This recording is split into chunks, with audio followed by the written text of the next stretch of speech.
because we want her back in Parliament.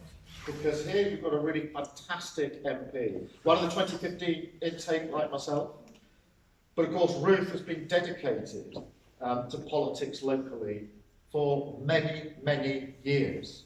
And it's that deep knowledge of and passionate representation of the people that she represents that makes her such a star in Parliament. And one of the things that you can test, because I go to a lot of constituencies across the country during the course of the general election campaign, is when you see what I saw today as being with Ruth, which is members of the public coming up to say hello and to talk about ongoing issues, you know you've got a member of Parliament who knows and is of her constituency, and that is a really, really important thing. You don't have that in every MP. But I want to say a few more things about Ruth, because you know how passionate she is about Remain.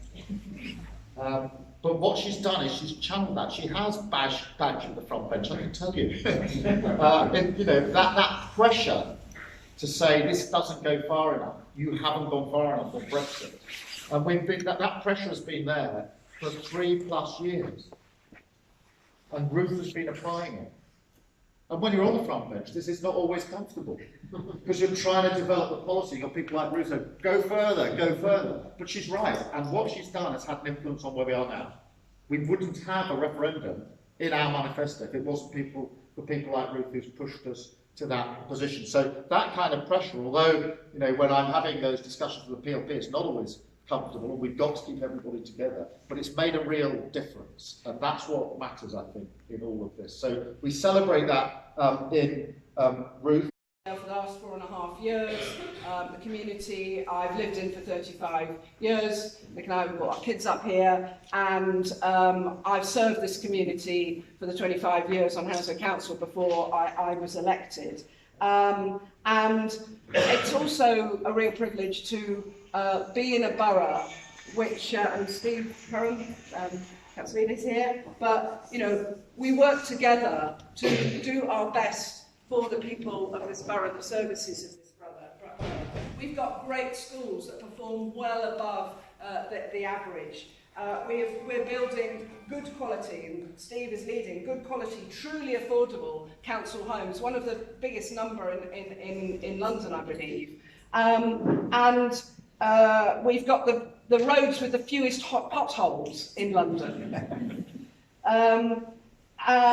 We also have great other public services, and at West Mid, despite all the national stories about people waiting on trolleys in A&E and delayed discharges, West Mid Hospital has among the best figures for delayed discharges and low waiting times at A&E. And the delayed discharges, the reason the success is there is because of very close collaborative working. And it's still got the trapdoor to no deal if he doesn't get a full trading agreement in place by this time next year, which isn't going to happen. It's a deal intended to rupture our relations with the EU. And once you've ruptured those relations, you have to find a new relationship with somebody else to make up. And this Prime Minister, Boris Johnson, would go and align with America and get American trade deal. Because there's no point pretending you're going to break the relationship with the EU 27 and make it up with a couple of handful of countries around the world. You've got to have a really big trading relationship to make up for this. You veer towards America, and once you do that, you align with different standards and a different economic model. You go down the deregulated route, you give up on a level playing field, you subscribe to things like 10 days holiday. There's us laying out some brilliant at-work rights yesterday, I thought. But the results of a Johnson Brexit would be a diminution in all of those rights. 10 days holiday, at-will contracts, and actually the breaking up of the economic and social model that we've been operating in this country pretty well since the post-war period in the Attlee government. So this is really serious about stopping him. I am really pleased that the Labour Party has finally got to a position where we are having in our manifesto, it won't come out to the 21st of November, but I can tell you it's going to have a referendum in it, that we will secure the best deal we can, and we'll put that deal up against Remain within 6 months. Now, people say to me, you're never going to get another deal, this is pie in the sky. I've spent 3 years going backwards and forwards to Brussels, I've had, I don't know how many hours of conversation with Michel Barnier and his team. We know the terms of the deal we're talking about. And when I went over to see him again about 4 weeks ago, the question he asked me was, why do you think it would take us 3 months here to negotiate the heads of terms of that agreement? He knows what it is we want. We can secure that very quickly.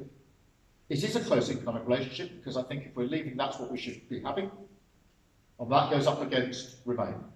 And that referendum will be within 6 months. We'll introduce the legislation for it within the first week or two of coming in as a Labour administration.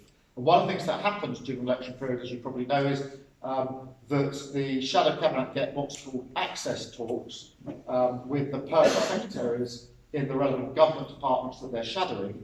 Therefore, I've been having long discussions, access talks with DEXU, and we've gone through, we're going through in some detail what we expect to happen in the first few weeks, the negotiating objectives for the deal, and what the legislation will have to look like to implement it if that's voted for, or Remain if it's not. So all of that is very, very real, and I'm really pleased that we've got to that position. And actually, I think it goes down quite well on the doors. People know that Parliament's not stuck. They know that handing the decision back to Parliament is going to help. And by us saying, actually, this is coming away from the politicians and going to the people to decide, is a very powerful message. And it's a very simple exercise. You can either leave with the deal on offer, if that's what you want to do, and we'll leave on those terms, or you can Remain. And I'm very glad that we've got to that position now, and we've got that opportunity. And that's why we have to keep on making the point that it's all very well people saying, well, I'd much rather revoke.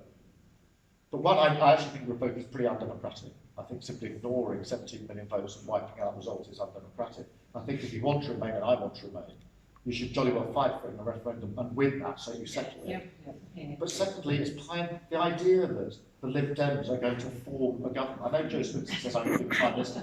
She's going to get 23 seats, just 323 seats in one go. It's not going to happen. And if it doesn't happen, she's not going to get to be Prime Minister. She's not going to be able to revoke. So the only show in town, if you want a referendum, the only show in town if you want to fight for Remain is to vote Labour. We've got to get that message across. And actually, to vote Lib Dem is probably to vote for Boris Johnson and vote for a very, very hard Brexit. So that is absolutely in the mix in this election. And I think people should be proud and confident about our Brexit position. We have been a bit shy in the past, sometimes not moved as fast as we could on the Brexit positioning. But actually, this is one to be proud and confident about. Parliament's not stuck. We're giving a decision to you. It's a very simple decision. Do you want to live on these terms, or would you rather Remain? And for the avoidance of doubt, I will be campaigning for Remain, because I don't think there is a deal that can match the deal that we've got at the moment through membership. But I will respect anybody who wants to vote or campaign the other way. I will absolutely respect them, as I did last time. But it's not just about Brexit, and I think this is really important about this election, because our slogan is vote Labour for real change. And that word real is very, very important.